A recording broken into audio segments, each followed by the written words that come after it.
Hello there, I'm Aileen. At my sister's wedding, she handed me a worn-out dress and said, "It suits you better." I smiled, but I left. What followed wasn't just embarrassment. It was a lifetime of being quietly erased. They replaced me in the family photos, took my name off the ceremony list, gave away my role. And when I finally stood up for myself, my mother said I was never family to begin with. It wasn't just one wedding. It was every moment before and after where I was told, without words, that I didn't belong. I stepped out of the Uber, heels clicking against the sun-baked stone driveway of the Whitmore estate. The humidity hugged me tight, Charleston air thick with the perfume of roses and old money. I took in the scene, white canopies, perfectly lined champagne flutes, and the murmur of southern charm. Everyone looked like they'd been rehearsing their smiles for weeks. I was the only one dragging her own suitcase through the main entrance like a late check-in. No one turned to greet me. No one rushed over. Just a wedding planner with bleached teeth and a clipboard who glanced at me over her sunglasses and said, "Ah, Miss Aileen, right? You're in one of the garden rooms. It's, simple but cozy." Her smile was tight, practiced, like the kind you give a customer who's about to leave a bad Yelp review. I gave her a nod, walked past two groomsmen adjusting their collars in the mirror, and headed toward my assigned suite. The inside of the room was what I'd call Southern antique chic, if I were feeling generous. Cream curtains, pale blue bedding, and an overpowering lavender potpourri scent that clung to my throat. Jolene had always known how to make me feel like a tourist in my own family. I'd barely unpacked when I got the text, "Come to the Oak Room. I have something for you, Jay." That emoji alone told me this wasn't kindness. When I entered, she was already surrounded by her bridal crew, 6 women in matching silk robes, sipping mimosas and laughing like life was a rom-com, and they were the stars. She spotted me and waved like I was a distant acquaintance, not her sister. "Oh, good, you came," she said brightly. "I have something special for you." She handed me a long, narrow garment box. It looked like it had been stored under someone's bed for years. I opened it. Satin, pale gold, with visible creases and faint discoloration around the underarms. The kind of thing you'd find on a discount rack at a thrift store, and wonder who died in it. "It suits you better," she said, loud enough for everyone to hear. Her tone was syrupy, but her eyes were knives. One of the bridesmaids snorted behind her mimosa. "It's got that vintage vibe," she whispered, not bothering to lower her voice.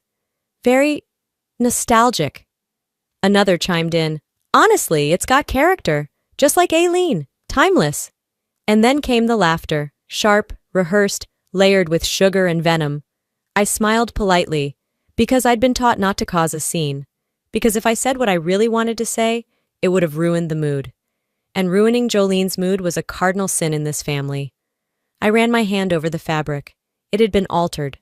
Poorly. The seams puckered at the waist, the hem uneven. Not only was it second-hand, it had been tampered with. My size wasn't even that different from Jolene's, but this thing had clearly been cinched and stitched to fit someone else's idea of what I should look like. "You know," Jolene said, turning to the group like she was hosting a talk show, "this used to be one of my favorites back when I was, 20? It's got history." Then, turning back to me, "I knew you'd appreciate that." She didn't mean the dress, she meant the humiliation. I held it up to the light, inspecting it like a museum piece. "Thank you," I said. "It's definitely memorable." They laughed again. I didn't. I excused myself before I could say something sharp enough to slit open the mood. Back in my room, I hung the dress on the closet door. It looked even worse in direct light, like someone had tried to scrub out stains that wouldn't lift. A metaphor, maybe. This wasn't the first time Jolene had pulled something like this. It was just the first time she'd done it so publicly. Birthdays that passed with nothing more than a text, promotions she never mentioned. Even at Dad's funeral, she'd acted like I was just the person who arranged the chairs. They called me strong, independent, the one who didn't need anything. But really, I was just the one who stopped asking. I stood in front of the mirror and held the dress up to my body. The reflection didn't lie. It didn't fit. It never did. I knew what this was. A warning dressed as a gift. It said, Stay in your place. Don't try to shine. And if you show up anyway, wear something that proves you don't belong. But here's the thing about growing up invisible. Eventually, you learn how to watch. You learn how to listen for what isn't being said. And right now, what wasn't being said was the truth. That truth? I was done playing along. I smoothed the dress down and smiled. A real smile this time, because they had just handed me a reason to stop pretending. And I'd never been one to waste an opportunity, because I was done pretending. But they were far from done pushing me. By the time the sun dipped behind the oaks and the twinkle lights lit up the outdoor patio, I had ironed the dress, pulled my hair into something passable, and touched up my lip gloss like I belonged. That was my mistake, thinking I still had a role to play in a show I wasn't even cast in. The rehearsal dinner buzzed with energy, plates clinking, champagne flutes rising in toasts that didn't include my name. I waited, expecting someone to tell me where to stand, what to do, as maid of honor. After all, Jolene had named me that 6 months ago in a text full of hearts and fake sentiment. Instead, during the first toast, Jolene wrapped an arm around Holly, her sorority sister with platinum curls and Botox at 30, and said, "This beautiful woman right here is my rock, my soul sister, and my maid of honor." She raised her glass. Everyone followed. My fingers gripped the edge of my wine glass so tight I thought it might crack. She didn't even look at me, didn't offer an explanation, not even a sideways glance. When I finally found a quiet moment with her by the oyster bar, I asked, "When did Holly become your maid of honor?" Jolene popped a shrimp cocktail in her mouth, wiped her fingers daintily, and said, "Oh, last month? Honestly, you've been so busy with your career stuff. I didn't want to stress you out. Holly's here more. She just fits the aesthetic better, you know?" I stared at her. "Fits the aesthetic?" She shrugged. "It's coastal garden glam, Aileen. You're more structured." I laughed. One dry, humorless exhale. Right, because nothing says glam like betrayal served on a silver platter. Jolene leaned in, eyes sharp. "Don't make this about you." I didn't reply, because I knew if I said one more word, I'd explode. And if there's one thing my mother warned me about, it was making scenes. Speak of the devil. Not 2 minutes after that exchange, Dolores found me standing alone near the terrace. She looked impeccable, of course. Pearl earrings, that wine-colored wrap dress she only wore to impressive events. She touched my elbow like she always did when she was about to say something manipulative wrapped in concern. "Sweetheart, can I offer a little advice?" she said, already talking before I could answer. "Let this be Jolene's moment. Please, don't make it complicated." I raised an eyebrow. Complicated? She's under a lot of pressure. You know how emotional she gets. And people are watching. This family, we've always held ourselves with grace. I tilted my head. Meaning what exactly? She smiled, tight, polished, and empty. Meaning smile even when it hurts. That's what women like us do. I almost choked on the hypocrisy. She hadn't smiled at me since 2009. "And you," she added, "you've always been the calm one, the mature one. That's why I never had to worry about you, unlike Jolene." Right. Because being the forgotten child meant I was the convenient one, the quiet placeholder, the safety net. Dolores looked at my dress. "That's the gown she gave you, huh? It's different." "Yeah," I said. "It screams forgotten attic box." She gave a chuckle that didn't quite reach her eyes. "Well, you know your sister. Always sentimental. If sentimentality meant cutting someone out and laughing about it behind their back, then sure." I walked away before she could say more. Found a seat at the far edge of the lawn, near the fountain, where the string quartet's music was a murmur and not a migraine. And then came the photos. "Family shots!" the photographer called. "Bride side, let's get everyone in!" People started lining up. I stood, ready to join, when a woman with a camera and headset stopped me. "Oh, sorry, bride side only for this set." I blinked. "I'm her sister." The woman flushed. I was told this was for parents and the bridal party?" Of course she was. I didn't argue. I just turned and walked back to my seat. It wasn't worth it. Not the pictures, not the smile I would have had to fake. Later that night, I scrolled through Jolene's Instagram. Photos from every angle, laughing, sipping champagne, hugging Holly, posing with Dolores and our dad like a perfect portrait family.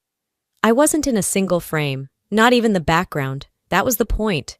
I stared at the screen for a long time. Not out of shock, just confirmation. They weren't just ignoring me anymore.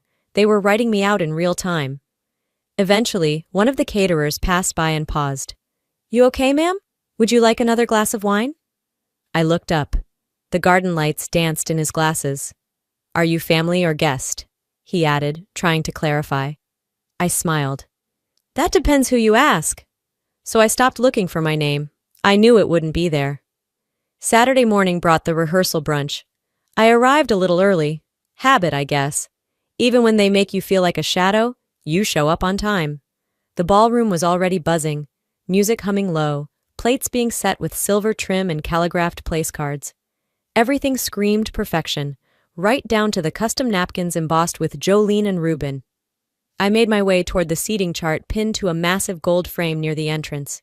Guests crowded around it, laughing, pointing at their names. I stood there longer than I should have, scanning every row.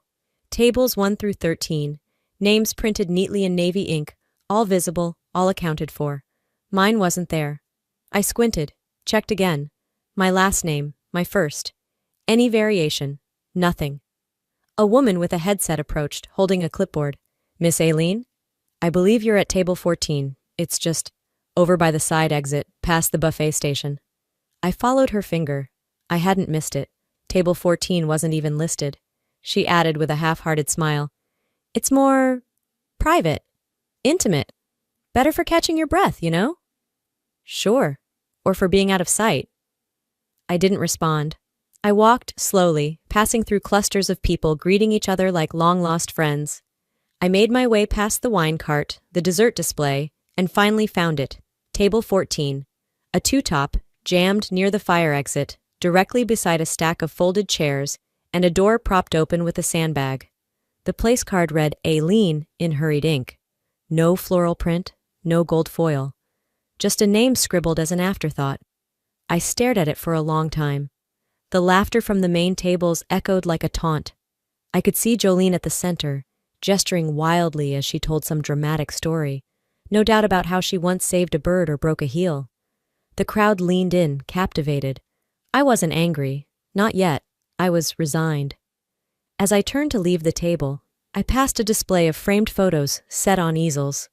Wedding photos of our parents, a baby photo of Jolene, a graduation shot, her in white cap and gown, Dolores clutching her like she'd birthed royalty.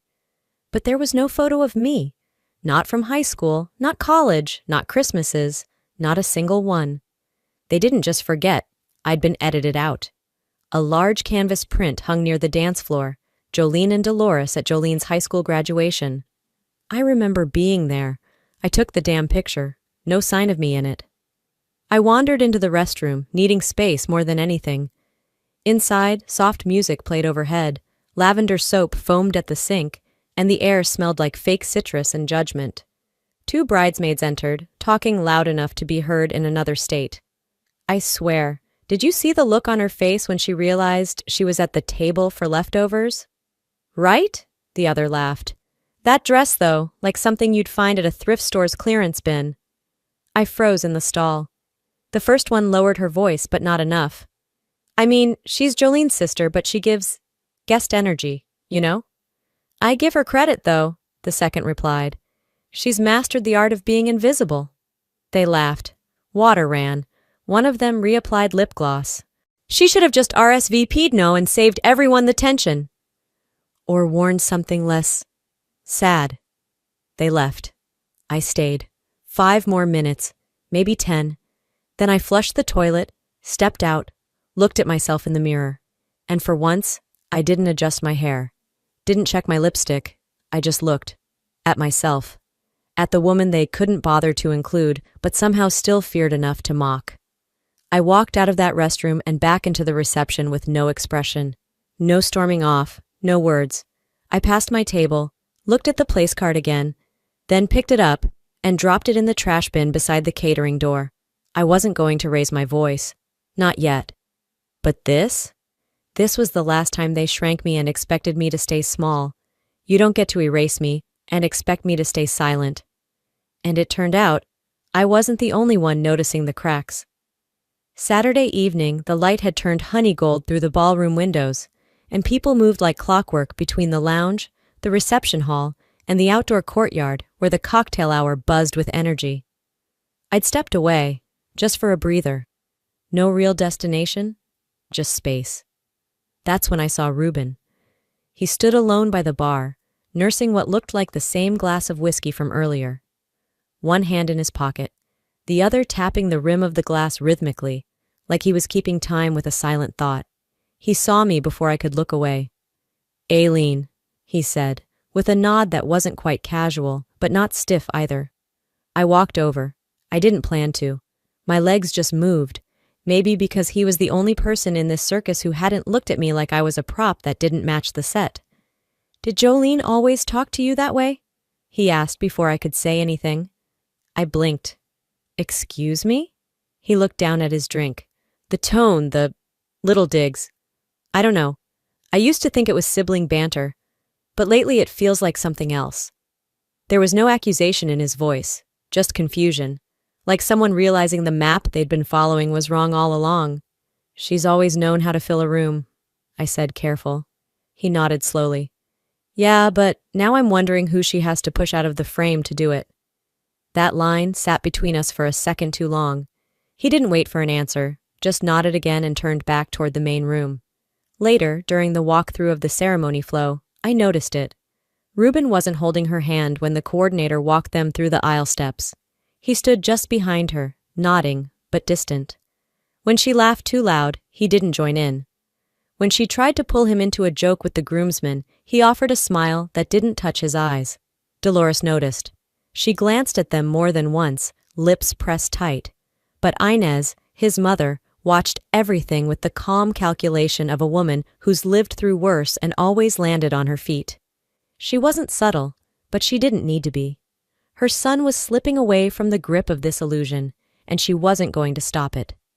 Jolene didn't seem to notice.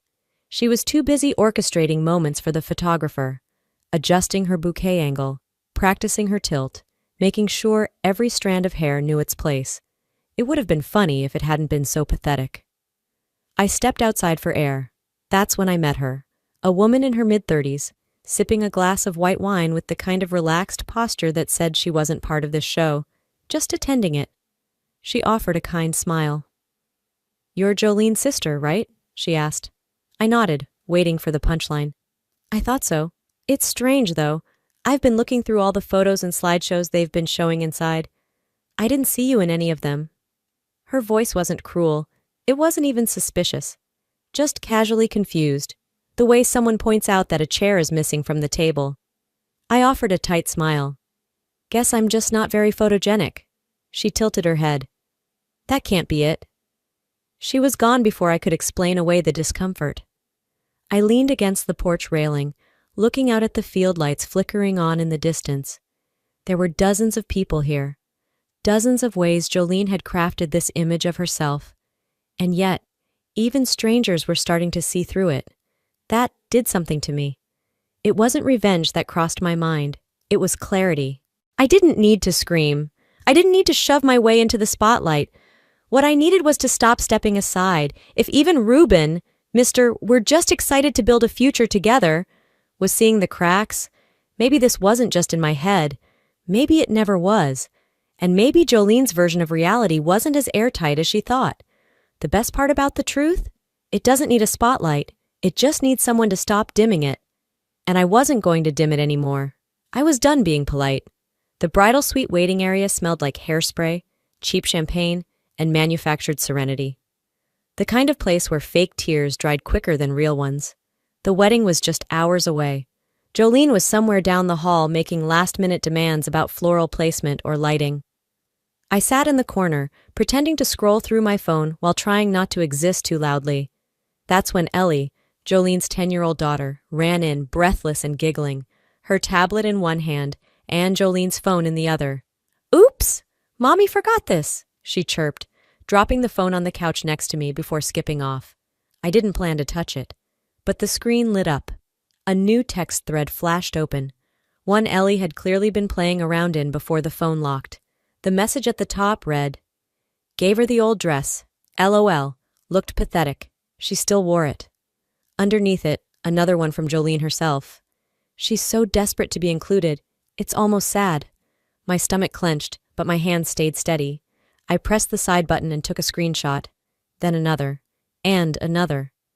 She hadn't just humiliated me. She bragged about it. This wasn't a misunderstanding. It was a campaign. Finally, I had something more than bruised feelings. I had evidence. Before I could process what to do next, Ellie came bounding back into the room. "Aunt Aileen, do you really not have a family?" I turned slowly. "What?" She looked up at me, blinking innocently. "Mom says you're jealous because you don't have a husband or kids or a house. That you're just mad because no one picked you." The words hit harder than they should have, coming from a child. But children don't lie. They repeat. I forced a smile. "That's not something you should worry about, sweetheart." She nodded, not really understanding, and ran off again. I sat there a moment longer, the phone burning in my pocket now. My breath felt shallow, not because of the insult, but because of the clarity. I stood and walked with purpose. Dolores was in the lounge, sipping her lukewarm tea and pretending she didn't see me approach. She looked up, surprised by my expression. "We need to talk," I said. She sighed. "Aileen, not now. This isn't—" I cut her off. "I saw Jolene's texts." That got her attention. Her jaw clenched slightly, but her eyes didn't widen. No guilt, no panic, just calculation. She laughed about that dress, said I looked pathetic, that she gave it to me to embarrass me. Dolores didn't even blink. "You should be grateful she even let you attend." "Let me attend?" I stared at her, stunned. "You've never really been part of this family," she added, voice flat. "Jolene's always been special. You've always been fine. There's a difference." That sentence, so casual, so sharp, sliced right through the years of fake smiles and thankless effort. Never been part of this family. I took a deep breath, then looked her straight in the eye. "You've made your choice. I'm making mine." She opened her mouth to speak, but I didn't let her. "If Jolene pushes again, she won't get silence in return. This was your last warning." And I meant it. I wasn't yelling, I wasn't begging, I was done with both. Dolores didn't stop me as I walked out. She didn't call after me, because somewhere deep down she knew the dam had cracked. The daughter she could overlook had found something louder than approval. Conviction. They thought silence was weakness. I was about to teach them it was strategy. And I wasn't wearing gloves anymore. The hallway outside the bridal dressing room had a chill to it. Not from the temperature, Charleston was humid even in spring, but from the mood. You could feel the tension crawling along the walls like static, too thick to ignore. The ceremony was 2 hours away, and everyone moved like glass, fragile, shiny, about to shatter. I was leaning against a narrow window ledge, sipping lukewarm coffee from a paper cup, when Inez approached. She didn't smile, just nodded for me to follow her into a quieter alcove. "I've been watching," she began softly. "Longer than you think." I didn't say a word, just tilted my head slightly. I'd learned silence often speaks louder than questions. Inez pulled a thin folder from her purse, the kind that makes a satisfying snap when you open it flat. Inside were printed emails, clearly dated and highlighted, legal correspondence, one from Ruben's attorney, another from Jolene's email. "She was supposed to sign a prenup," Inez said. "It's standard in our family, but she dodged it. Lied, cried, stalled." She pointed to a message time-stamped 3 weeks ago. "I don't think he'll push it. He's too in love. I can distract him if needed." That line punched me harder than I expected. "She never planned to protect him," Inez added. "She planned to use him." I looked up at her. "Why are you telling me this?" She took a deep breath. "Because he won't believe it coming from me, but he might hear it if it comes from you." "And you want me to tell him?" "No," she said. "Not unless it falls apart. But if it does, I want you ready." I closed the folder, handed it back. "I'm not here to protect anyone anymore. I'm here to stop pretending." Her eyes didn't soften, but they warmed, just slightly. As I turned to walk away, she asked one last thing. "If today goes bad, will you speak up?" I paused, then nodded. "Loud enough for everyone." Back in the hallway, I barely made it 10 steps before Jolene cornered me. heels clicking like accusations on the marble floor. "Oh, look, the martyr returns," she sneered. "Should I cue the sad violin?" I faced her fully, calm, collected. "No music needed," I replied. "But maybe a mirror." She blinked, caught off guard by my tone. "Still playing perfect?" I asked. "You might want to rehearse what honesty feels like. It's coming for you." She smirked, trying to gather control. "This is why no one ever takes you seriously, Aileen. And yet here you are, cornering me in a hallway, hoping I'll stay quiet." She flinched. "Don't worry," I added. "I won't ruin your big day.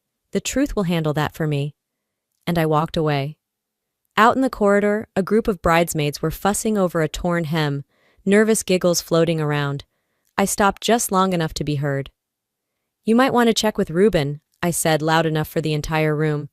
"There's a few surprises coming. This show's almost over." Gasps. One of them dropped her mimosa glass. Another muttered, "What the hell is she talking about?" Jolene's pale face peeked around the corner. She looked like she'd seen a ghost, and that ghost was her own reflection. I didn't need to ruin the wedding. I just had to tell the truth and let it do the rest. By the time the sun dipped low and turned the sky a rich, theatrical gold, we were already gathering. The open-air venue was every inch the overproduced dream Jolene had promised.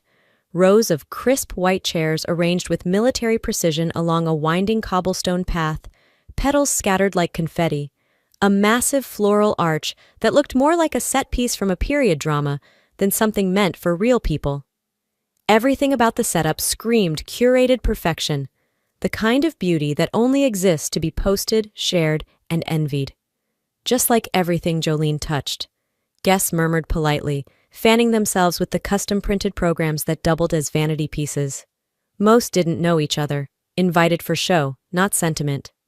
Everyone looked just hot enough to be irritable, just invested enough to pretend. I stood off to the side, deliberately out of frame. Not hidden, just apart. Watching. Watching Jolene in her lace and glitter. Watching Reuben in his tailored navy suit, standing beneath that ridiculous arch like two porcelain figures at the top of a cake. She held his hand like it was part of her costume, another accessory to match the peonies, the pearls, the pre-approved playlist. When the music began, she gave his fingers a little squeeze, rehearsed and purposeful, like she could choreograph his pulse. A woman conducting a man. But it wasn't her that caught my attention. It was Reuben. That half smile on his face, the way his eyes didn't match it. They weren't dead, just somewhere else. Like he was watching himself from a distance, unsure of how he got here. The officiant cleared his throat and began, his voice smooth and neutral, as if he hadn't officiated 6 other weddings that month. Jolene adjusted her veil slowly, deliberately, like she was waiting for the spotlight to swing her way. And then, just when the fantasy reached its highest, most fragile note, Inez stepped out from the front row. It was quiet at first, a whisper of movement. Some people didn't even notice until they saw the phone in her hand. "I'm sorry," she said, and her voice didn't tremble. "But this needs to be heard before anyone says I do." The crowd shifted, the music hiccuped, a collective intake of breath, like the moment before lightning strikes. She tapped the screen. Jolene's voice, unmistakable, rang out from the small speaker, not a whisper, not a joke. Clear, confident, recorded in full belief she was untouchable. "Reuben's sweet, but he's not exactly hard to manage. Honestly, he's trainable, like a golden retriever in a tux." Gasps. Not movie gasps, not dramatic ones. Real, uncomfortable sounds of shock. A champagne flute slipped from someone's fingers and shattered against stone. The officiant stopped mid-sentence, blinking. The spell broke. Jolene froze for half a second, then snapped into action. Her mask slipped but didn't shatter. She went for the phone, fast, eyes blazing. "You bitter old witch, you set this up!" But Inez didn't flinch. She just stepped back, serene. "I'm protecting my son. You already set this up. You just forgot who was watching." Reuben stood perfectly still, no emotion on his face at first, just stillness. He looked at Jolene like a man finally seeing the bottom of a well he'd fallen into. Then he spoke, into the mic clipped to his lapel. Quiet, honest. "I'd rather call off a wedding than walk into a lie." The words echoed. Nobody moved, nobody breathed. Jolene let out a disbelieving laugh, trying to pull the narrative back. Seriously? You're believing them over me? They've been against me since day one. This is jealousy. It's sabotage. I stepped forward, not to gloat, just to finish what she started. No one plotted anything, Jolene. You just couldn't keep the mask on long enough. This isn't sabotage. This is truth, finally breathing. She turned to me, eyes sharp, voice venomous. You've always hated me. I met her gaze, steady. No, I stopped letting you write my story. And then Reuben turned, really turned, saw me, not as a pawn or a warning or a half-remembered regret, but as someone real. He stepped back from Jolene. She spun to the crowd, her voice shrill now. You all know me. You know this isn't who I am. Someone say something. But the silence was louder than anything she could say. Then Inez moved again, quiet but firm, standing beside her son like a shield made of truth. I know who my son is, and I know what he deserves. That was the crack. The air seemed to shift. Something invisible but essential snapped. Reuben looked at the officiant. We're done here. And that was it. He stepped down. Jolene didn't follow. Couldn't. She stood trembling, bouquet limp in her hand, caught between fury and disbelief, between wanting to scream and realizing it was too late. She turned and fled, because that's what it was, not walking out, not reclaiming dignity. It was running. Her heels clipped awkwardly on the stones, makeup streaking, her dream unraveling thread by thread in front of everyone she'd handpicked to witness her triumph. Dolores followed at a distance. No words, just that same cool elegance she'd perfected for decades. But just before disappearing behind the curtained entrance, she looked back at me. No fury, no contempt, just grief, just loss. The kind of heartbreak that happens when you realize too late you bet on the wrong daughter. I didn't move, didn't chase, didn't collapse. I just stood there, breathing. That wasn't vengeance, I thought. That was clarity. The chairs stayed full for a moment longer, people unsure of protocol, unsure if applause or condolences were appropriate. But none of it mattered. The wedding was over. And somewhere deep beneath the ruins of it all, something truer had finally begun. Twilight had crept over Charleston like a secret being kept too long, cloaking the skyline in bruised purples and soft grays. From the window of the private lounge tucked behind the reception hall, I could see the last of the sunlight bleeding behind the low country rooftops. The sheer curtains stirred slightly in the breeze, but nothing else moved. Inside, the air was thick, soaked in everything unsaid, everything undone. It no longer smelled like celebration. It smelled like the aftermath. Grief has a weight to it, and tonight, it had settled over the room, pushing down on everything that had once been upright. I sat on a velvet settee near the tall window, alone, my fingertips slowly circling the rim of a melted candle stuck inside a cut glass holder. Its flame had long since gone out, leaving behind a pool of wax and smoke. Outside, catering staff moved in tired patterns, clearing smeared plates and half-eaten slices of fondant-covered cake from abandoned tables. Somewhere a champagne flute toppled, landed on its side, and rolled gently to a stop. No one picked it up.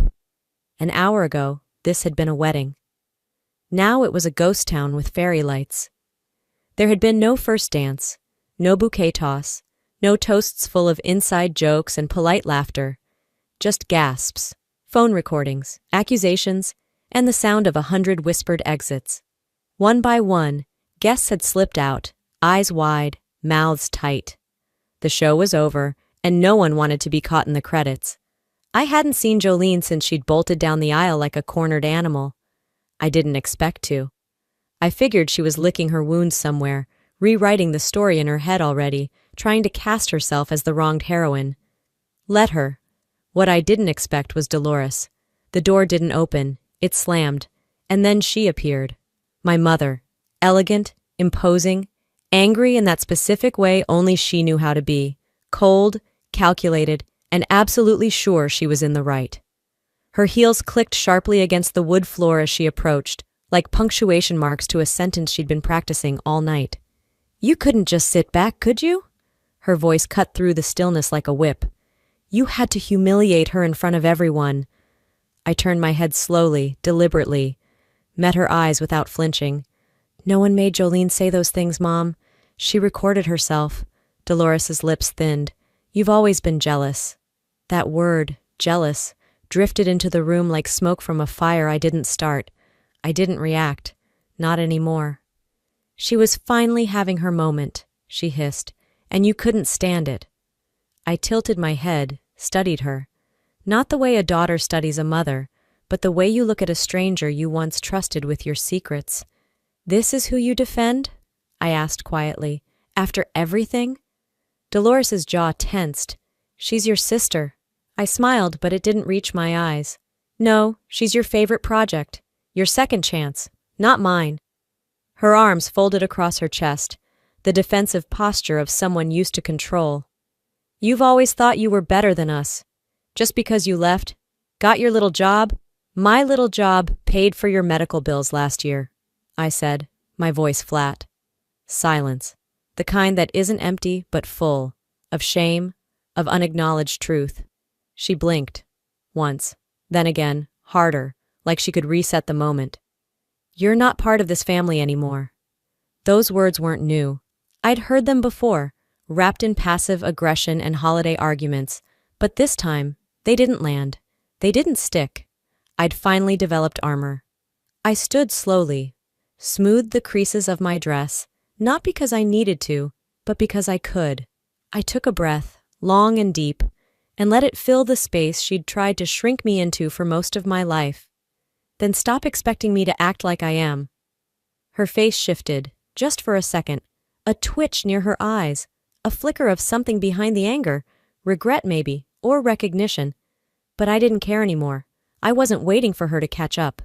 I stepped past her, paused at her shoulder, close enough for her to feel the distance between us. You chose your silence, I said. I chose the truth. That's the difference. And then I walked out. Into the courtyard, into air that didn't press down. The garden was quiet now, stripped of guests, but the scent of the hundreds of cut roses Jolene had insisted on still lingered. I passed the fountain she'd demanded be installed for the aesthetic. The water still flowed, steady, oblivious. I didn't look back. I didn't need to. Every step I took didn't feel like I was leaving something behind. It felt like I was stepping into myself, unburdened, unmuted, real, like peeling off a skin someone else had sewn around me. This wasn't exile. This wasn't betrayal. This was liberation. This was the beginning of something truer than any bloodline or last name. Because here's the truth. You can only be erased if you keep showing up to be written out. And I was done offering up blank pages. So I stopped asking to be let in and started living like I was already free. It had been exactly 1 week since the wedding that never happened. The Denver skyline welcomed me back like an old friend, quiet, steady, never demanding I perform. I stepped into my apartment, dropped my keys in the bowl by the door, and didn't cry. Not because I wasn't sad, but because sadness no longer controlled the narrative. It was simply part of it. There were no texts from Jolene, no apology, no explanation. Not even a passive-aggressive quote shared to social media like she used to post when she wanted me to feel guilty but couldn't bring herself to speak. Dolores left a voicemail, short, tense. You went too far, but I guess we all did. I didn't call her back. I didn't need to. That message wasn't for me. It was for herself. A cracked admission she wasn't ready to make fully, and I wasn't about to beg for it. I spent that Monday cleaning. There was a particular kind of therapy in scrubbing out someone else's residue from your space. The worn dress, still wrinkled, still a joke, was folded into a donation bag. I didn't burn it. I didn't even rip it. That would mean it had power. Instead, I let it go like the clutter it was. The wedding fallout had gone quietly viral, not in a scandalous tabloid kind of way, but in wedding forums, planning groups, a few TikToks that blurred faces but didn't spare tone. One video of the moment Ruben called things off was titled, "When the Groom Finally Sees the Truth." The comments were ruthless. She called him trainable? Yikes. Imagine dodging that bullet in a tux. I didn't engage, but I saw. By Wednesday, Jolene had deleted all her wedding posts. Her sponsorship links were broken. A friend of mine who worked for a regional planner sent a quick text. She's not getting booked again anytime soon. Vendors talk. I typed thanks, but never hit send. It didn't matter.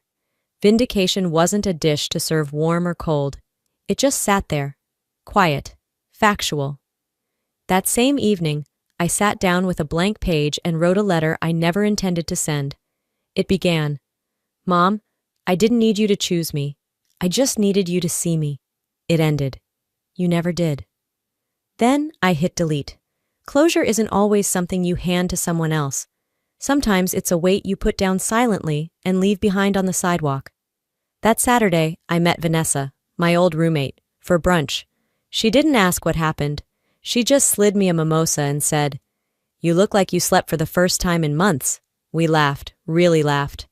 When the waiter came over and asked, "Table for one?"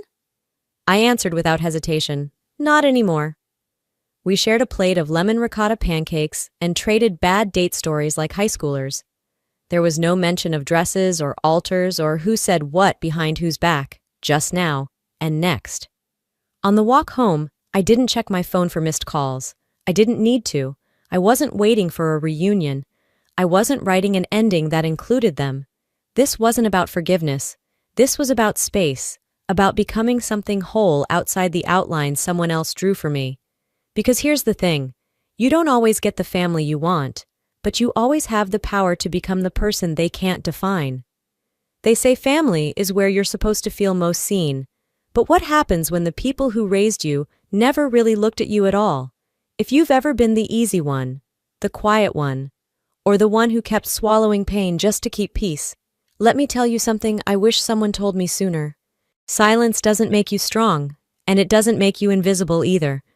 It just delays the moment you finally choose yourself. I didn't walk away from my family to hurt them. I walked away to heal me. Sometimes, the most powerful thing you can do is stop asking to belong in places that refuse to recognize your worth.